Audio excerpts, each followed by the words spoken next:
Gelirse bahu bir gün inşallah şehr Ramazan bizi Allah veffıklasın li siyamihi ve kıyamihi ve tilavet kitabihi. Ve minel şeyde bildik subhanallah ıtlafarların bir münasebası var Hıdırrez. Hıdırrez rubbama hamiz günü geldiyse artık burada gelir neye?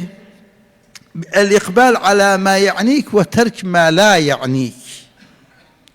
Ne istenip senden Hıdırrez'de yani gidip de dingil demek istenip senden. El-ihtilat el-fasık el-facir istenip senden.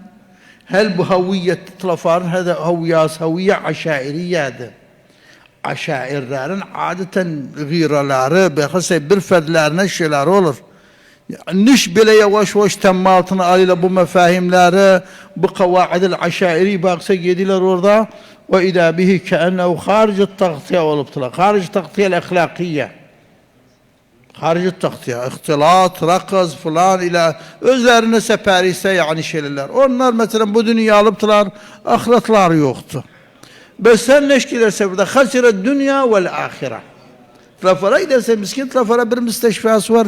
İçinde bir şey olsa sen o saati musulak yedirirler. Bu büyük kada. Giderse bazı vahilerde içinden pek hademet var.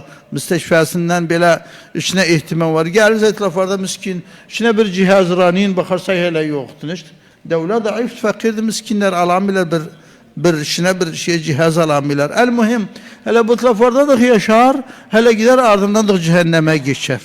Rubbama Paris'te yaşayanlar işte dünya yaşıyorlar. Dünyayı kazanıptılar. Ama ahiret yok da ahiret. El muhim ihvani.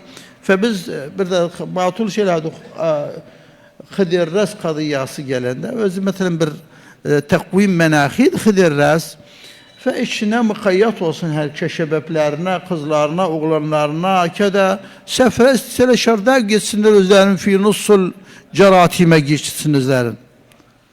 Koronada aparmazdı kimse yanına ağırlığı soramıyorduk. Öz ferzimiz ağırlıydı geçemiyorduk ağırlan mikrobat. Ama giderse burada el mikrobat-ı ahlakiye kumse başa yığışır. Orada sıfatı Allah hele.